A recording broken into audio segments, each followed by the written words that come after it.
الحمد لله رب العالمين رب المشارق والمغارب. خلق ابن آدم من طين لازب ثم أخرجه من بين الصلب والترائب، تلطف به فنوع له المطاعم والمشارب. الحمد لله الذي استوى على العرش جل في علاه، الأرض أرضه والسماء سماه. انحنت له الرؤوس وعنت له الأصلاب والعيون والجباه. سل آدم لما تاب عليه الإله واصطفاه، وسل نوحا من الذي بالطوفان نجاه، وسل يعقوب لما ابيضت من الحزن عيناه، وسل أيوب من الذي من مرضه شفاه، وسل يوسف لما حقق الرحمن له رؤياه، وسل إبراهيم من برداء الخلة كساه، وسل موسى لما ناداه الله، وسل مريم ابنة عمران لما أشارت إلى الطفل الرضيع أن انطق فنطق وقال إني عبد الله. بل سل الكون كله تعلم بأن الكون يوحد الله. وأشهد أن لا إله إلا الله جعل مع الصبر نصرا، ومع الضيق فرجا، ومع العسر يسرا. جعل لكل شيء بداية فلا بد له من نهاية، فما أول إلا ويتلوه آخر، والليل مهما طال فلا بد من طلوع الفجر، والعمر مهما طال فلا بد من دخول ظلمة القبر. لا تعجلن فليس الرزق بالعجل، لا تعجلن فليس الرزق بالعجل. الرزق يا ابن آدم في اللوح مكتوب مع الأجل، فلو صبرنا لكان الرزق يطلبنا، ولكن ابن آدم خلق من عجل. سئل البصري فقالوا له يا إمام ما سر زهدك في الدنيا؟ فأجاب 4 أشياء: علمت بأن رزقي لن يأخذه أحد غيري فاطمأن قلبي، وعلمت على أن الله مطلع علي فاستحييت أن يراني على معصيته، وعلمت بأن عملي لن يقوم به أحد غيري فاشتغلت به، وعلمت على أن الموت ينتظرني فأعددت الزاد للقاء الله. وأصلي وأسلم على سيد الوجود محمد صلاة دائمة كاملة متجددة على من صلى عليه ربي والملائكة الكرام. اللهم صل وسلم وزد وبارك وأنعم على سيدي وحبيبي محمد بن عبد الله. سل عن محمدا العطر وشذاه، سل عن محمدا زراع الشاه، سل عن محمدا الجزع لما بكاه، سل عن محمد هل رأت عين مثلما رأت عيناه، أو وطأت قدم مثلما وطأت قدماه، أو سمعت أذن مثلما سمعت أذناه. كفاه فخرا بأن من صلى على محمد صلى عليه الله. من صلى على محمد صلى عليه الله. كل عمل ابن آدم ما بين الرد والقبول إلا الصلاة على سيد النبي الرسول.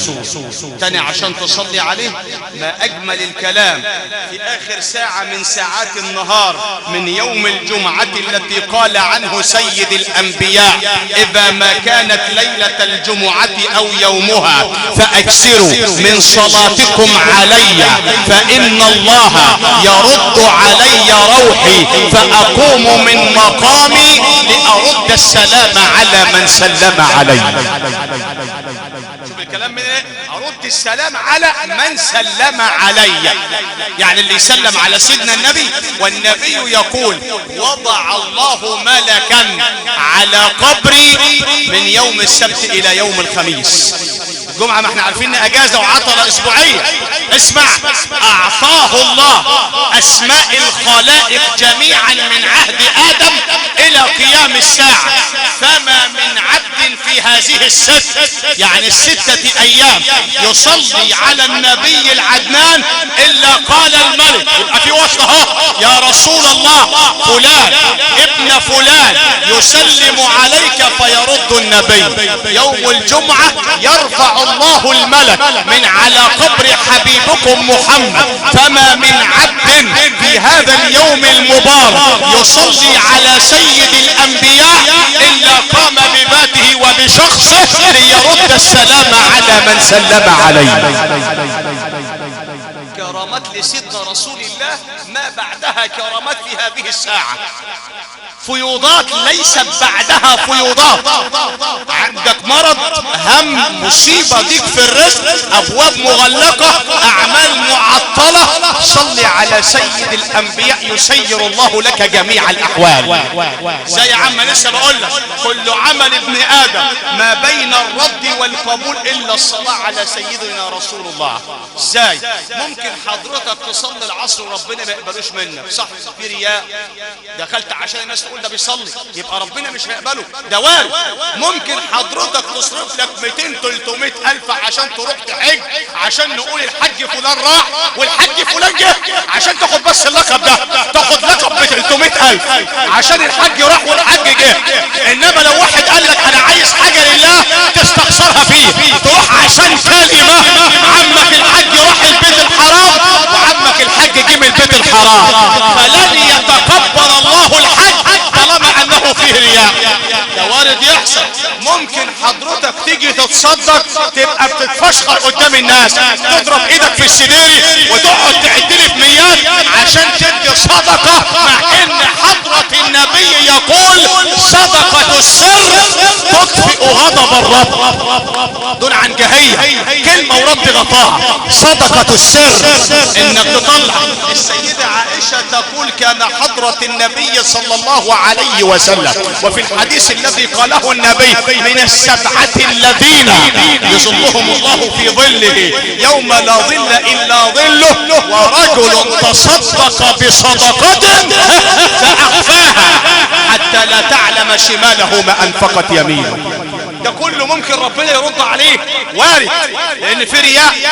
انت عايز الناس تتكلم عليك، عاوز تبقى صاحب ترم، عمك الحاج راح، عمك الحاج بيصلي، عمك الحاج بيتصدق، عمك الحاج بينفق في سبيل الله، الا الصلاة على حضرة المصطفى محمد. اشمعنى هي؟ قال لك يقبلها الله حتى ولو من عاصي، يصلي ربنا يقبلها منه بدون واسطة. ليه؟ لأن الذي صلى على النبي هو من؟ هو الله. أأنت أفضل أم من صلى عليه ربك جل في علاه؟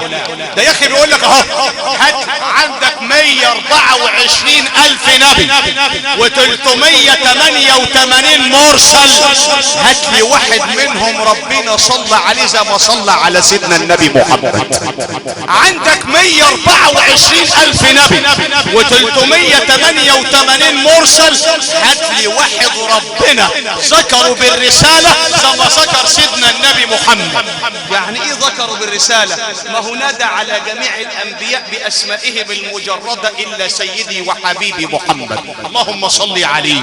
عمل ايه تاني عشان تصلي عليه؟ نادى على كل الانبياء. اسمع القرآن. انا وحضرتك لما نختلف الحكم بيني وبينك مين؟ قال الله وقال رسول الله، غير كده مفيش حكم. اسمع، وما اختلفتم فيه من شيء فحكمه الى الله. قال يا ادم اسكن انت وزوجك الجنة. ادي ادم. يا ابراهيم اعرض عن هذا. وايوب اذ نادى ربه، وزكريا اذ نادى ربه، وذنون اذ ذهب مغاضبا، واذ قال الله يا عيسى ابن مريم أأنت قلت للناس. الا حضرة الحبيب لما ناداه المولى العلي المجيب قال له يا ايها النبي انا ارسلناك شاهدا ومبشرا ونذيرا. يا ايها النبي بلغ ما انزل اليك من ربك. ولما حب يقول محمد قال محمد رسول الله. ما كان محمد ابا احد من رجالكم ولكن رسول الله. يبقى قارن بالرسالة. المعظم والمكرم والمؤدب والذي علمه الله نعاه ربه ومولاه. يعني ايه نعاه؟ يعني اداله النعي بتاعه. زي ما انت بتكتب نعي كده علشان خاطر توفى او انتقل الى رحمة الله تعالى فلان ابن فلان وتعمل نعي على النت. ربنا نعى سيدنا النبي حال حياته. قال له ايه بعد ما تصلي عليه؟ قال وما محمد الا رسول قد خلت من قبله الرسل افان مات او قتل انقلبتم على اعقابكم ومن ينقلب على عقبيه فلن يضر الله شيئا وسيجزي الله الشاكرين. يبقى نعى مين؟ نعى سيدنا الامين. ودي رسالة. في بعض الناس تقول لك انا لسه بدري على ما اموت، وانت معاك التقرير الرباني، معاك الدفتر الالهي، معاك العمر، عارف هتعيش قد ايه وتموت امتى. جاءت امرأة الى نبي الله داود. اسمع بقى الموضوع كده بعد ما توحد وتصلي على سيدك. وعايزك بالله عليك ساعة ما تسمع اسم سيدنا النبي تصلي عليه. اللهم صل عليه. والله الذي لا اله غيره بان النبي يقول حضرة النبي من صلى علي حين يمسي 10 وحين يصبح 10 زاحمت كتفه كتفي على باب الجنة. يعني اللي يصلي علي 10 بالليل و10 بالنهار زاحمت كتفه كتفي على ايه؟ على باب الجنة. امرأة راحت لنبي الله داود عليه وعلى نبينا الصلاة والسلام. يا نبي الله. نعم يا أمة الله. قالت له ابني مات. ما توحد الذي لا يموت. ابن ضنايا مات في عز الشباب، ما فرحتش بيه. نعم ابنك مات. كم كان عمر هذا الغلام يا أمة الله؟ عمره كم سنة؟ عارف المرء قال كم؟ كان عمره 200 عام. عنده 200 سنة. عنده كم؟ عنده 200 سنة. اسمع الأمة القصيرة. عنده 200 سنة وبتقول مات في عز شبابه. فتعجب نبي الله داود وقال لها يا أمة الله تبكين على غلام بلغ من العمر 200 عام، ما بالك يا أمة الله بأمة تأتي على نهاية الزمان اللي هي أمة سيدنا النبي العدنان.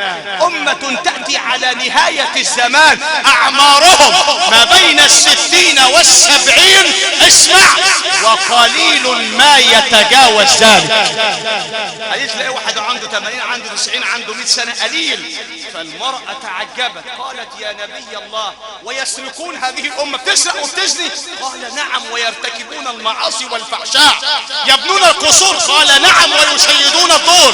فقالت المرأة بلسان صادق لله والذي لا إله غيره يا نبي الله لو أنني من هذه الأمة قصيرة الأعمار لقضيت 70 عاما في ركعة واحدة للواحد القهار. لو أنا من الامة دي لقضيت 70 عاما في ركعة واحدة لله. نعاه رب انت مش افضل من سيدنا النبي محمد، ولا حد في الدنيا كلها افضل من سيدنا النبي، اللهم صل عليه، ما فيش حد افضل منه ابدا. ومع ذلك قال له انك ميت وانهم ميتون. قال له وما جعلنا لبشر من قبلك الخلد. في حد قبل سيدنا النبي محمد معمر؟ لا. حد مخلد؟ لا. ولا بعد منك يا محمد. افإن مت فهم الخالدون. وهناك لو احد يا محمد اولى بالخلود على قيد الحياة لم يكن افضل منك انت يا رسول الله. يعني لو في حد على الدنيا مخلد وهيعمر مفيش افضل منك. ليه؟ كما قال القائل اي عبد كم يراك الله عاصيا حريصا على الدنيا وللموت ناسيا انسيت لقاء الله واللحد والثرى ويوما عبوسا تشيب فيه النواصية ان المرء لم يرتدي ثيابا من التقى فجرد عريانا ولو كان كاسيا ولو كانت الدنيا تدوم لأحد لكان رسول الله حيا وباقيا. كان رسول الله حيا وباقيا، ولكنها تفنى ويفنى نعيمها وتبقى الذنوب والخطايا كما هي. اوعى تفكر انك هتعمر مدى الحياة. لك ميت وانهم ميتون. كل واحد اللي واكل المواريث بتاع اخته ومزعلها ومكوش على الليله كلها يرجع المواريث بسرعه. اللي مزعل اخوه ومخصمه عشان بيت ولا عشان زوجه ولا اولاد يرجع بسرعه. ملك الموت لن يعطيك انذار قبل ان يهبط عليك بامر من الواحد القهار. مش هيجيب لك انذار على ايد محضر، ولا هيجيب لك تبع شرطه بني القمح، ولا هيجيب لك تبع مركز الزقازيق. يهبط عليك فاذا جاء اجلهم لا يستأخرون ساعة ولا يستقدمون. حضرتك هترجع امتى؟ ادي لنفسك فرصة كده، قول لي هترجع امتى؟ لما تنام على خشبة الغسل، لما تنام وملك الموت يقبض الروح، ساعتها تقول ايه؟ رب ارجعون لعلي اعمل صالحا فيما تركت. يقول لك كلا قضي الامر. العمر قدام والفرصة معاك. كلنا مخاصمين بعض وكلنا مزعلين بعض وكلنا بنحقد على بعض وكلنا بنحسد بعض، ومحدش عايز حد احسن منه ولا حد عايز حد اعلى منه. ان واحد بنى ولا جوز ابنه ولا عمل مشروع ولا ربنا فرجها عليه ولا ربنا اداله، ممكن تدخل تصلي عشان تدعي ان ربنا يزول من عنده النعمة كأنك انت مقسم الارزاق وانت الموكل بها. اوعى تفكر انك تخاصم حد، اوعى تفكر انك تزعل حد. عندك اهلك واختك وامك وابوك وجيرانك صالح. ساعة الجد محدش هينفع حد، هيحاسبك ربك على كل شيء. انت مش افضل تاني من سيدنا النبي محمد. والله لا تموت بعد سنة، بعد يوم، بعد شهر، بعد 100، بعد مليون. انك ميت وانهم ميتون. ربنا فرجها على اخوك واداله، افرح له. ربنا زاده، ادعي له، لان الاخذ منه مش هيضرك ولا الاعطاء له هينفعك في حاجة. لان الذي يرزق من عنان السماء هو من. ختام بعد ما توحد كده وتصلي على رسول الله. هناك رجل فقير ثيابه مرقعة في عهد سيدنا النبي، الجلابية بتاعته باللغة العامية مخربقة، مش نافع ومفيش غيرها. بيصلي ورا حضرة سيدنا المصطفى محمد، عنده زوجة مؤمنة موحدة بالله. اسمع كده وصلي على سيد رسول الله، اللهم صلي عليه. كل ما زوجها يروح يصلي ورا النبي تقول له اسمع، تديله ايه؟ درس. ان سألك النبي عن الحال اياك ثم اياك ثم اياك ان تشتكي رب العباد الى مخلوق حتى ولو كان حضرة الحبيب محمد. تاني يعني لما تروح تصلي ويقول لك ازاي الحال، اوعى تقول له ربنا عامل ومسوي فيا والعيشه ما اعرفش ايه ومش لاقي وما عنديش واخويا احسن مني وجاري احسن مني. لا، اذا سألك النبي عن الحال قل الحمد لله. يا راجل قول الحمد لله. ولئن شكرتم، انت بس اشكر كده، ما تقعدش تسخط على قضاء الله. لا تكسر من الشكوى يؤتيك الهم، ولكن اكسر من الحمد يأتيك الفرج من الله. ما توحد الله. النبي بيسألك ايه؟ قل الحمد لله. اوعى تعترض على قضاء الله وتقول له ربنا عامل ومسوي فيا وتشتكي رب العباد حتى وان كان الى رسوله محمد. اوعى. خدت بال حضرتك؟ نعمل ايه بعد ما توحد الله؟ راح الراجل يصلي، بعد ما سلم النبي بيسأله يا هذا، نعم يا رسول الله، كيف حالك؟ قال له الحمد لله انا في نعيم دائم ومقيم. ده انا بحمد ربنا على النعمة اللي انا فيها، انا في نعمة غيري مش لاقيها، ده انا بسم الله ما شاء الله. النبي عجبه الكلام مع انه عارف حاله.